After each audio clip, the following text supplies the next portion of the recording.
Start. ગઈકાલે social મીડિયામાં મારા પેજમાં મેં વિડીયો બનાવ્યો હતો કે અલ્પેશ કથિરિયા અને એમના ભાઈ દ્વારા કોળી સમાજના એક યુવાનને મારવામાં આવ્યો હતો. અનેક લોકોની એમાં કોમેન્ટો આવી.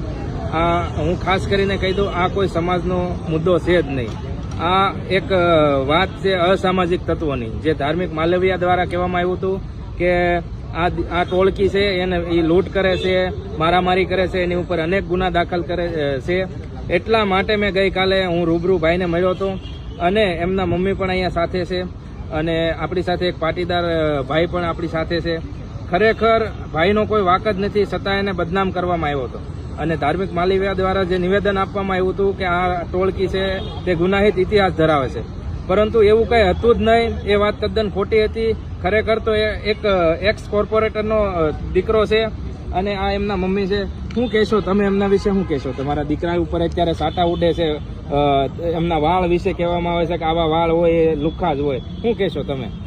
હું એટલું જ કહીશ કે મારો દીકરો કઈ લુખ્ખો નથી અને મારો દીકરો છે ને એના ઓલા હાટું એના પતંગ એના ભાઈ દોસ્તો હાટું પતંગ ખરીદી કરવા ગયા હતા અને મારા દીકરાનો કઈ વાક નતો. કઈ વાક હોય તો એમ થાય કે એને વાક છે કે કઈ બોલ્યો નતો, કઈ ગેરશબ્દ નતો બોલ્યો કે ગાળ બોલો કે કઈ ગેરશબ્દ વાણી નથી કઈ કરી.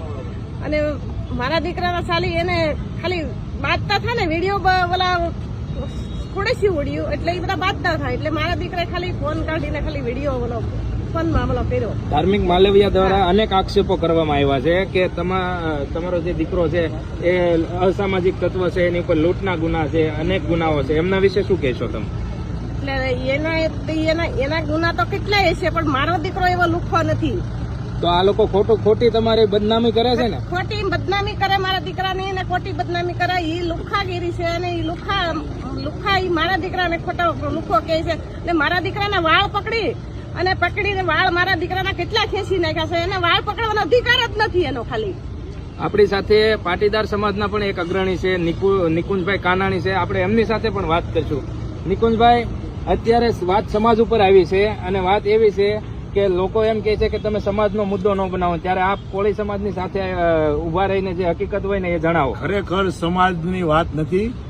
આ ગેંગ પાટીદાર આંદોલન વખતેથી સમાજમાં જાતિવાદ કરવા માટે જાણીતી છે. એ ખાલી કોળી સમાજ નહીં, આ લોકો આ જ્યાં હોય ને ત્યાં ઉપદ્રવ હશે. હવે આપણે શરૂઆતથી ધ્યાન રાખી. અલ્પેશ કથિરિયાએ જ્યારે કોર્પોરેશનમાં પપ્પન તોગડિયાને ટિકિટ મળી એટલે આ લોકો એની ઘરે જઈને માર્યો, તોડફોડ કરી.